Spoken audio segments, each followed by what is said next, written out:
ओम आप्यायन्तु ममाङ्गानि वाक्प्राणश्चक्षुश्रोत्रम् अथो बलमिन्द्रियाणि च सर्वाणि सर्वं ब्रह्मोपनिषदं माहं ब्रह्म निराकुर्याम् मां ब्रह्म निराकरोत् अनिराकरणमस्तु अनिराकरणं मे अस्तु तदात्मनि निरतेय उपनिषत्सु धर्मास्ते मयि सन्तु ते मयि सन्तु।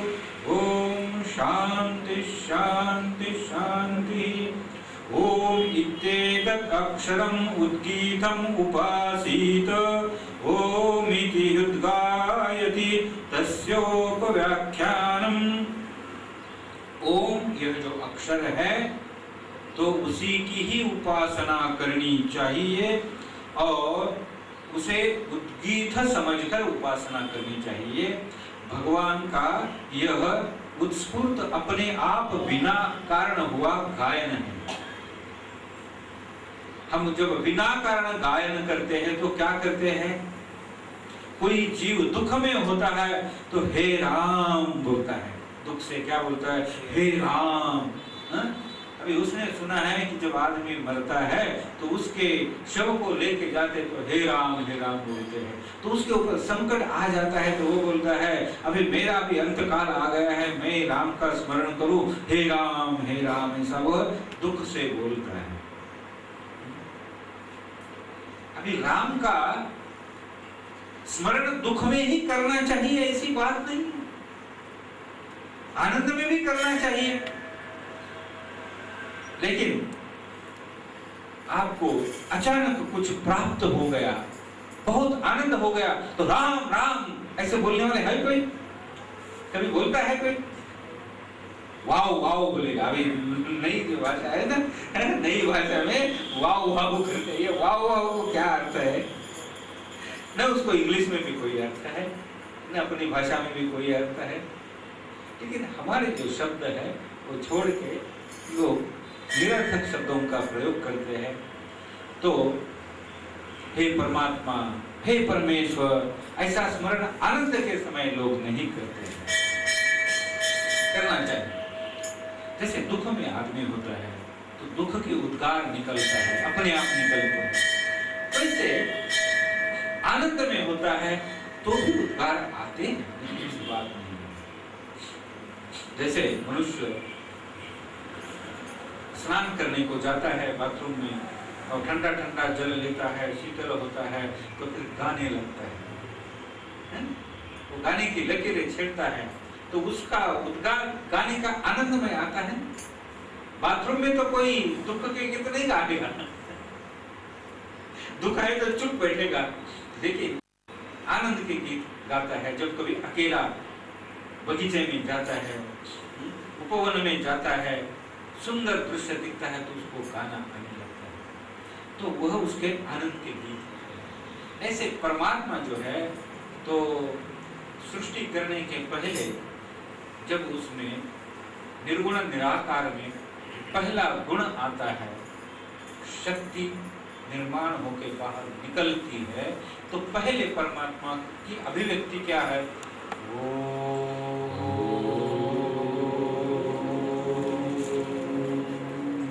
ऐसा परमात्मा ने उद्गार किया, यानी ऊपर उठी, उसकी शक्ति ऊपर उठ के बाहर आई तो उसको उद्गार बोलते हैं। तो परमात्मा ने पहला उद्गार किया ओम, दीर्घ ओंकार। तो यह परमात्मा का गायन है। तो ओंकार जो है इसका महत्व ऐसे है, ओंकार कोई ऐसा चुना हुआ शब्द नहीं है कि निकाला और परमात्मा को लगा दिया। ओंकार जो है ना, ऐसे कोई उठाया शब्द और परमात्मा को लगा दिया, ऐसे नहीं।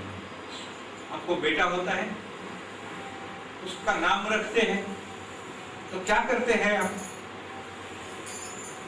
नाम रखने के लिए क्या करते हैं? अपने में बुद्धि है तो चुनते हैं कि भाई ये नाम अच्छा रहेगा। नहीं तो कोई दूसरे आदमी को बोलते हैं जरा एक नाम तो आप सुझा दो। पंडित को बोलेंगे, दूसरे विद्वान किसी को बोलेंगे, अपने परिचित को बोलेंगे, कोई अच्छा सा नाम हमें सुझाइए कि हमारे प्यारे बेटे को हम उसी नाम से पुकारें।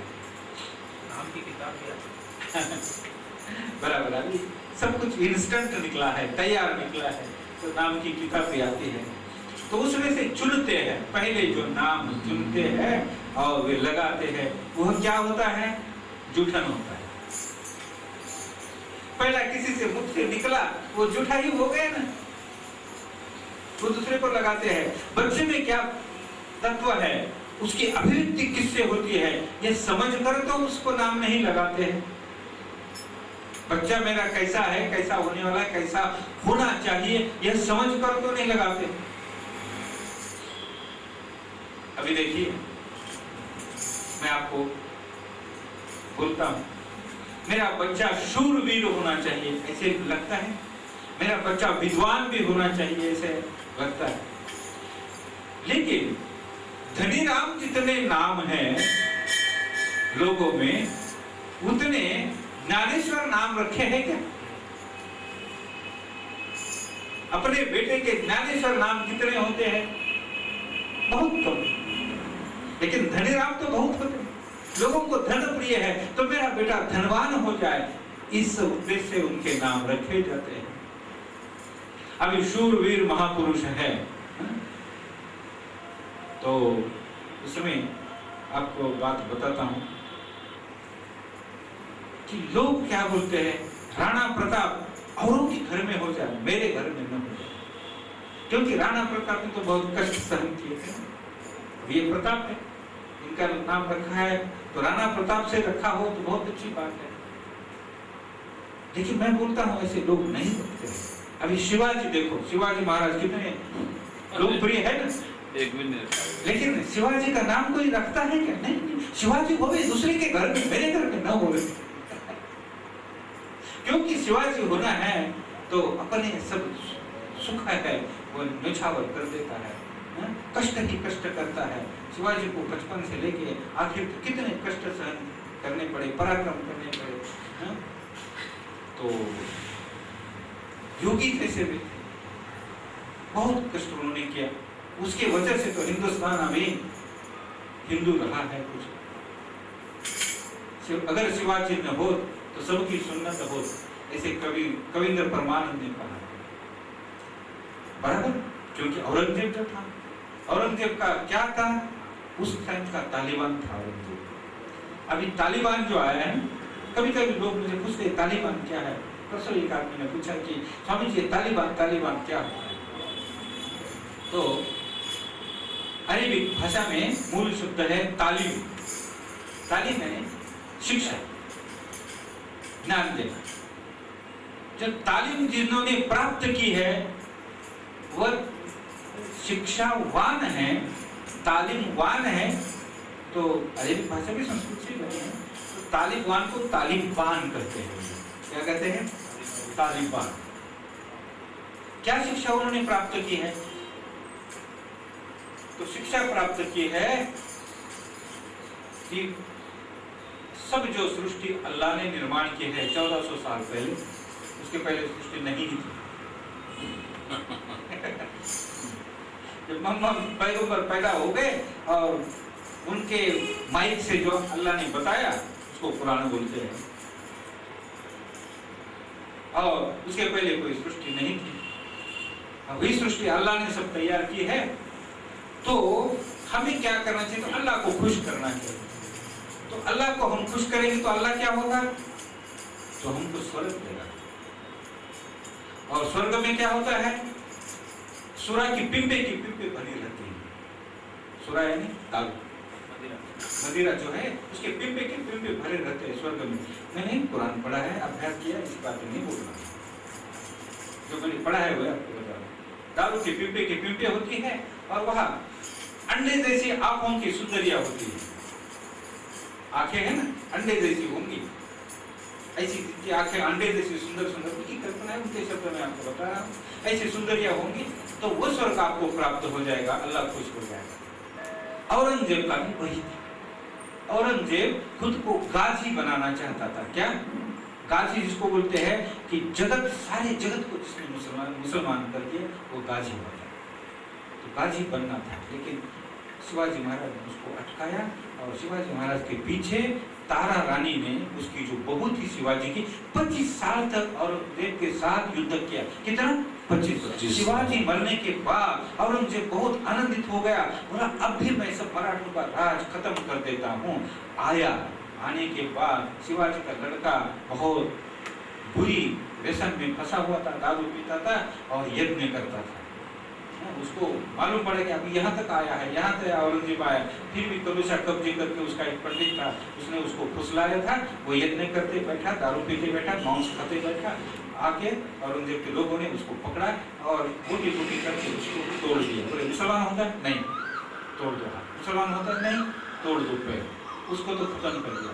औरंगजेब को लगा कि मैं अभी यशस्वी हुआ हूँ, अभी मुझे कोई अटकाव नहीं करेगा। लेकिन उसका भाई राजा राम था, उसकी जो पत्नी थी, शिवाजी महाराज की बहू थी, उसने फिर लोगों में स्फूर्ति पैदा की और औरंगजेब आगरा को 25 साल महाराष्ट्र से वापस नहीं गया, 25 साल उधर ही अटक गया, यहीं से राज करता था वो। 25 साल महाराष्ट्र में फिरता फिरता रहा। उसके पीछे लगी थी रानी ताराबाई और उसके सैन्य, और उसको श्वास लेने को भी फुर्सत नहीं मिलती थी। आखिर वह मरा, उसका नाम औरंगाबाद रखा है। महाराष्ट्र में औरंगाबाद है ना? अच्छा, हाँ, वहाँ उसकी कब्र है।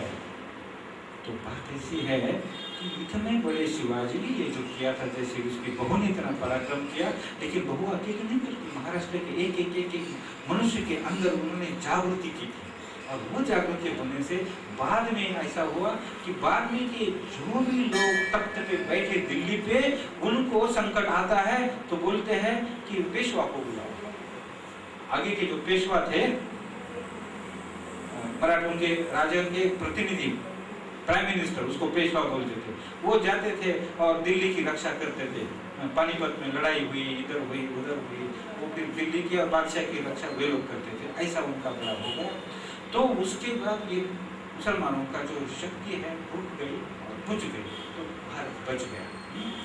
तो मैं बोलता हूँ कि नाम में क्या होता है, कितना महत्व होता है। शिवाजी महाराज बोले तो हर एक के अंदर चिंगारी आ जाती है, लेकिन लोग डरते हैं कि वो नाम हमारे बेटे को न रखे, वो कितने स्वार्थी होते हैं। तो मैं बोलता हूँ कि ये जो नाम है, परमात्मा का जो नाम है, तो परमात्मा का नाम किसी ने रखा हुआ होगा तो मनुष्य की कल्पना होगी। ओम जो है यह सहज शब्द है।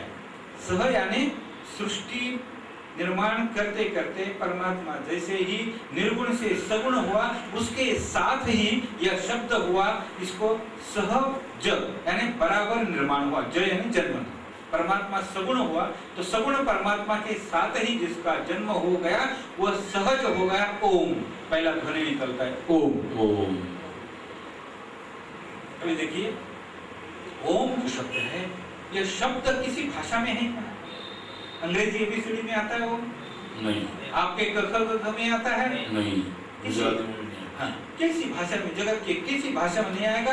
न उसको उकार लगता है, न उसको वेलांटी लगती है, न काना लगता है। क का का होता है, की होती है, कु होती है, के होते हैं, कम होता है। लेकिन ओम जो है उसको ऐसा कुछ नहीं लगता है। ओम जो होता है उसको कुछ नहीं लगता है ऐसा। तो यह कहाँ से निकलता है? तो कंठ से हवा चलती है तो ओठों से निकलता है। ओठ बंद हो जाते हैं तो ओम म होता है। और फिर जो शक्ति रहती है वो नाक से निकलती है तो ओम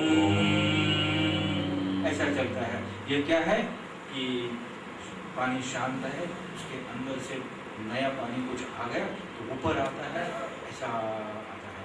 ऐसे ही शक्ति जो निराकार परमात्मा था उसमें से शक्ति पहले निकली और ऐसे विस्तृत होने लगी, जगत का विस्तार होता है। तो ऐसे ही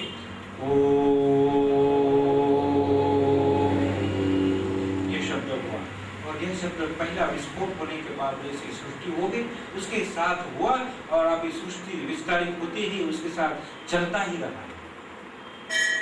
पूर्ण रूप से सृष्टि जब परमात्मा में विलीन हो जाएगी तो ये ओम भी परमात्मा में विलीन हो जाएगा। तो जो शक्ति है सृष्टि निर्माण करने वाली, सृष्टि को धारण करने वाली, सृष्टि को परमात्मा में विलीन करने वाली जो शक्ति है, उसका यह नाद जो है यह ओम, ओम परमात्मा है। ओम जो है परमात्मा का रखा हुआ नाम नहीं है, स्वाभाविक है। कोई भी आदमी अफ्रीका हो, यूरोपियन हो, अरब का हो, भारत का हो, चीन का हो, तो कुछ भी आता है तो ओ तो बोलता है ना, ओ come here, O come here बोले, हम क्या बोलते, ओ इधर आ जा। ओ आता है, ओ बंद होता है तो ओम होता है। यह स्वाभाविक स्वर है। तो इसकी आगे की भी व्याख्या करेंगे बोले हैं। यह ओम कैसा है, तो अब तक मैं बोला कि सृष्टि का यह आदि स्वरूप है। एषां भूतानां पृथिवीरसः पृथिव्या आपो रसोपाम् ओषधयो रस ओषधीनां पुरुषो रसः पुरुषस्य वाग्रसो वाचः रुग्रसः रुचः सामरसः साम्न उद्गीतो रसः। ओम आदि में भी होता है और अंत में भी होता है। तो यही इधर वर्णन हो गया है कि सब जो भूत मात्र है ये पृथ्वी के ऊपर है। वनस्पतियां हैं, पर्वत है, सागर है, पक्षी है, जलचर है, स्थलचर है और अवकाश में गमन करने वाले पक्षी भी है। सब जितनी भी सृष्टि है, सृष्टि को क्या क्या बोलते हैं प्राचीन शास्त्रों में, अंडज जारज उद्भिज, 3 प्रकार की होती है सृष्टि।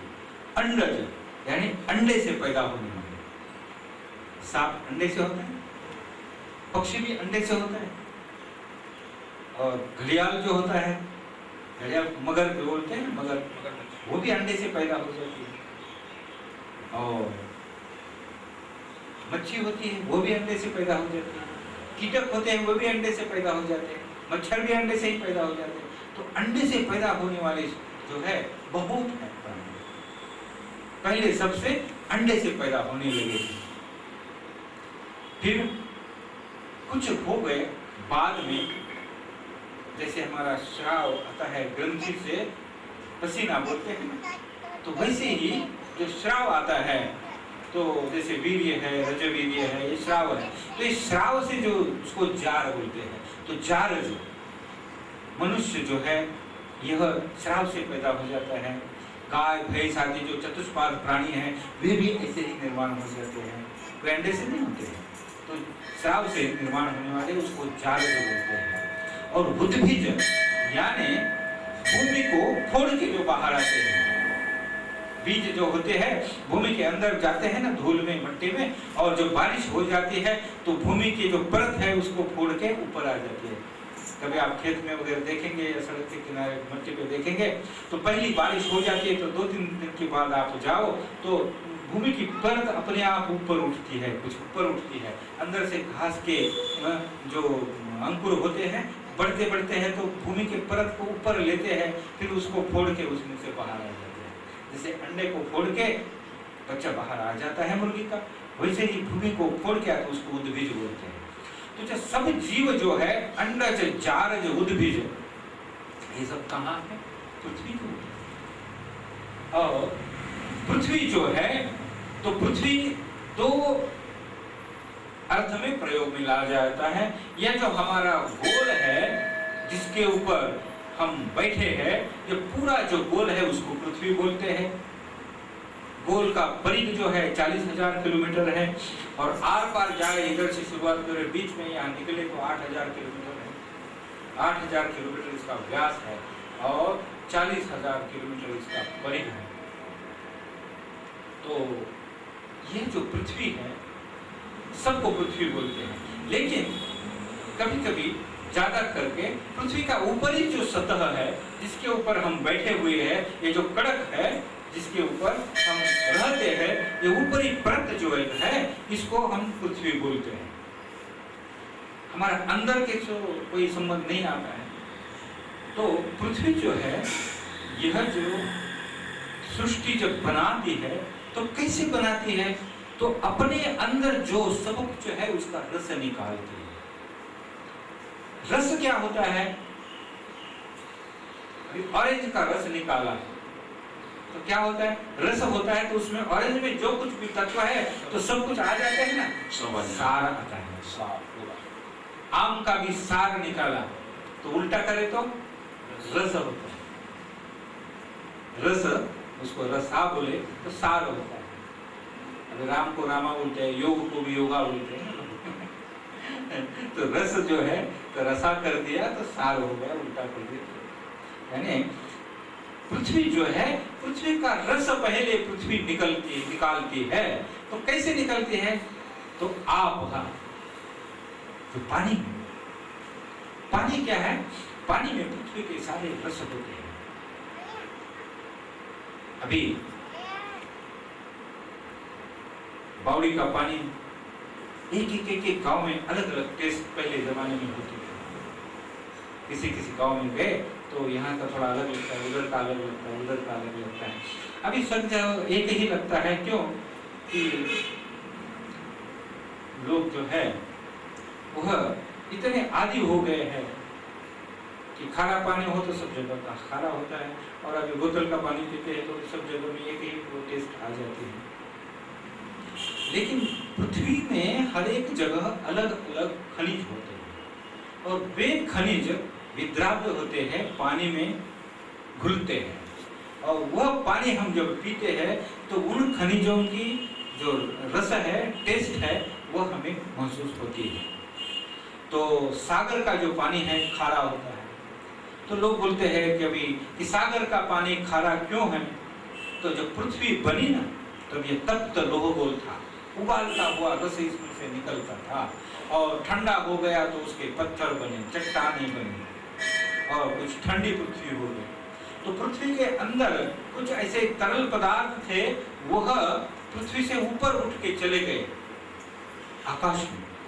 तो कार्बन जो था वो कार्बन वायु हो गया, नाइट्रोजन वायु हो गया, और हाइड्रोजन भी वायु हो गया, ऑक्सीजन भी हो गया, ये ऊपर रहता था।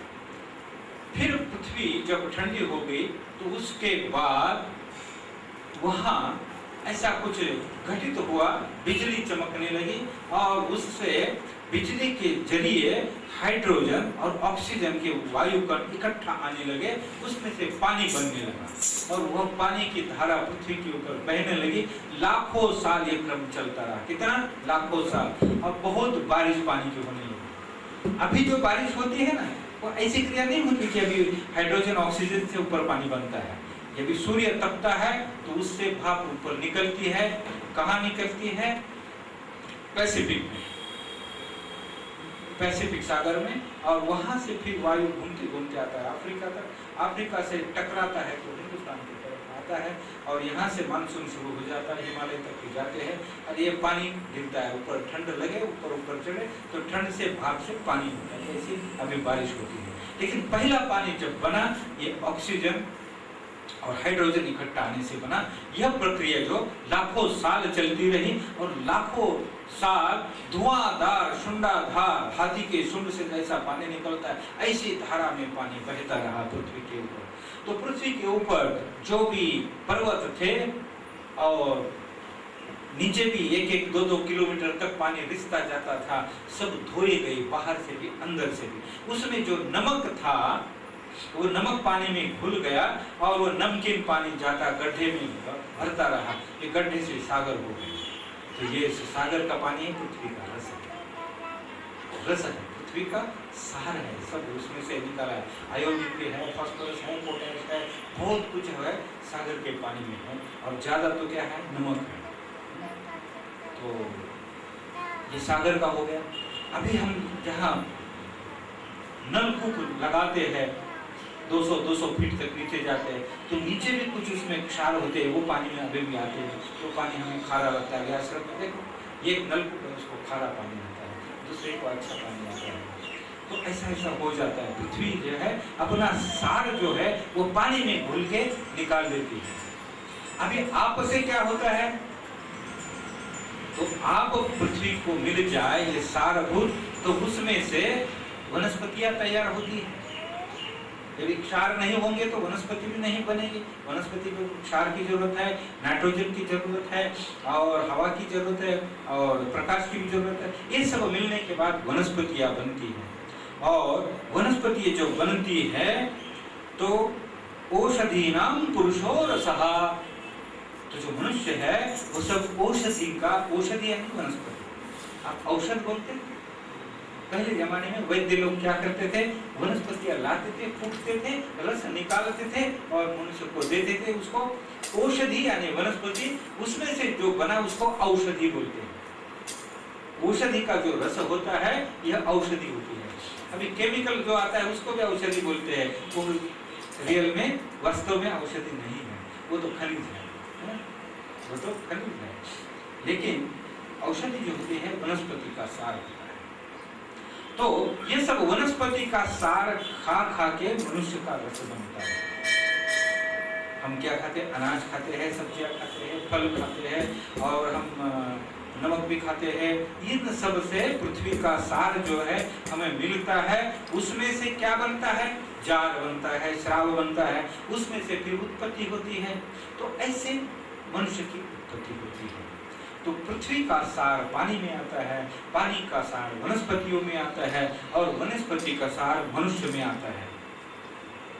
तो समय हुआ है, इतना मंत्र पूरा करता हूँ। पुरुषस्य वाग्रसो, और पुरुष का रस किसमें है, वाणी। कोई जो बोलता है तो उसका सब सार है ना। मनुष्य क्या बोलेगा, उसके अंदर है वही बोलेगा। उसके अंदर ज्ञान पड़ा है तो ज्ञान बोलेगा, गालियां सुनी है तो गालियां ही देगा। तो मनुष्य का जो सार है वो वाणी में आता है। आगे का विषय कल ओम पूर्णमदः पूर्णमिदं पूर्णात् पूर्णमुदच्यते पूर्णस्य पूर्णमादाय पूर्णमेवावशिष्यते। ओम शांति शांति शांति। ओम तत्सत् सतनाम साक्षी। दूर न करो, दूर न करो, ब्रह्म मुझे न दूर करे, न दूर करे। मुझ में और ब्रह्म में, मुझ में और ब्रह्म में अभेद रहे, अभेद रहे। उपनिषद प्रतिपाद्य, उपनिषद प्रतिपाद्य ब्रह्म के लक्षण, ब्रह्म के लक्षण मुझ में प्रकट होवे, मुझ में प्रकट होवे, मुझ में प्रकट होवे, मुझ में प्रकट होवे। ओम ओम शांति शांति शांति शांति शांति शांति। ओम इत्येतदक्षरम् उद्गीतम् उपासीत। ओम इति व्युद्गायति तस्योपव्याख्यानम्। ओंकार ही एक ऐसा अक्षर है कि जो परमात्मा का गायन है। परमात्मा को बोलने के लिए बाकी अक्षरों की जरूरत नहीं होती है।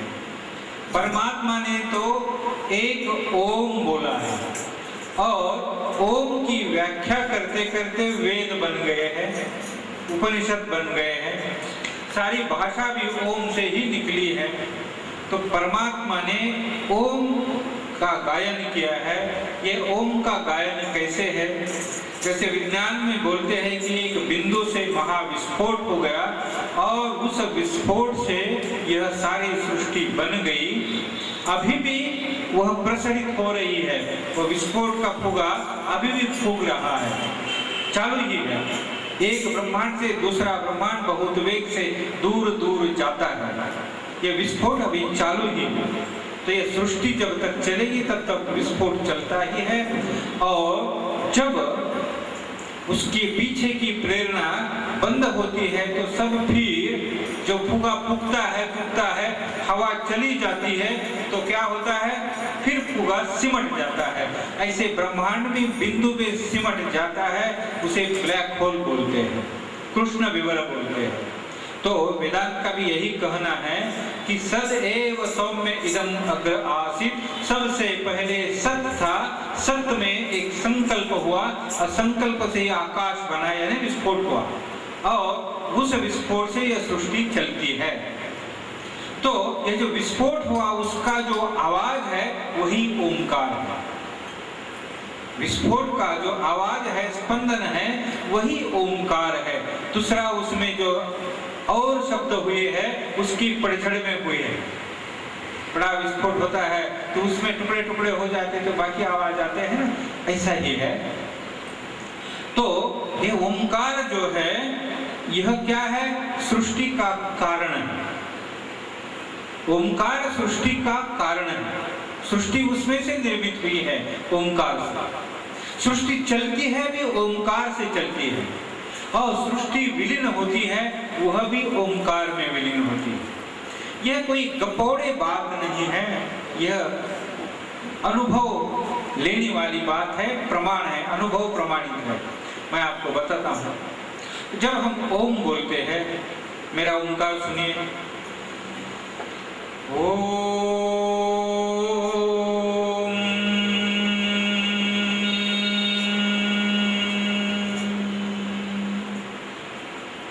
क्या अनुभव आया? ओ बोलते हैं तो प्रसार होता है, बड़ा प्रसार होता है। ओठ बंद करते हैं तो मुंह होता है, प्रसार रुक जाता है, और नाक से अनुस्वार का ध्वनि निकलता है तो शांत होता जाता है। एक शुरू में विस्फोट है, निर्मिति है, फिर उसमें स्थिति है, और फिर उसमें संकोच है। फिर बोलता हूं ओ,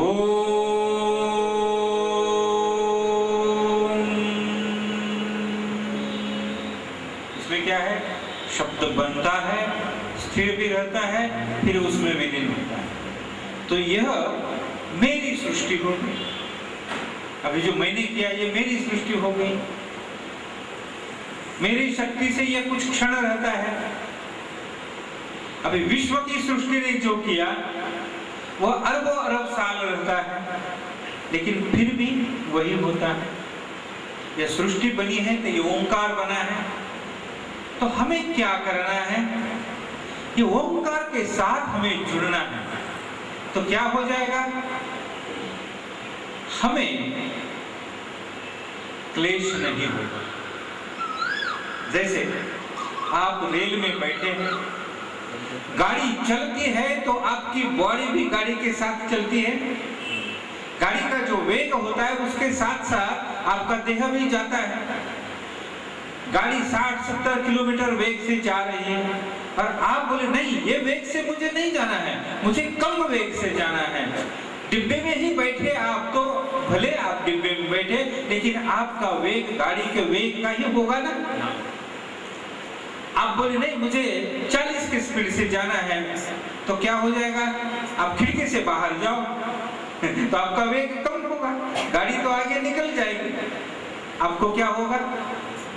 क्लेश होगा, दुख होगा। गाड़ी जब रुकेगी तो आप बोलेंगे नहीं, मुझे गाड़ी के पहले रुकना है, खिड़की से छलांग मार देंगे तो क्या हो जाएगा? फिर आपका एक्सीडेंट होगा, आपको क्लेश होगा। तो गाड़ी के साथ रहो। गाड़ी चलती है तो गाड़ी के साथ ही जाओ, गाड़ी रुकती है तो गाड़ी के साथ रुक जाओ, तो आपको कुछ भी, आपके अंदर का पानी भी हिलेगा नहीं, आपको कुछ क्लेश तकलीफ नहीं होगी।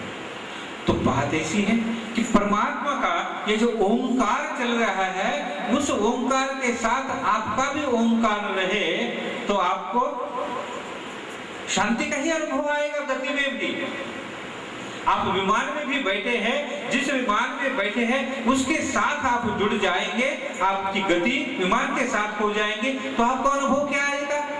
शांति का आएगा। आएगा कि नहीं? और आप उससे अलग अपनी गति करेंगे तो क्या हो जाएगा? अशांति हो जाएगी। तो परम सत्य जो है, परम आत्मा जो है, उसमें से यह ओंकार निर्माण हुआ है। बाहर से इसको गति है, अंदर से इसमें शांति है। आप समझे? दूसरे का ओंकार आप सुनेंगे तो आपको लगता है कुछ तो आवाज कर रहा है।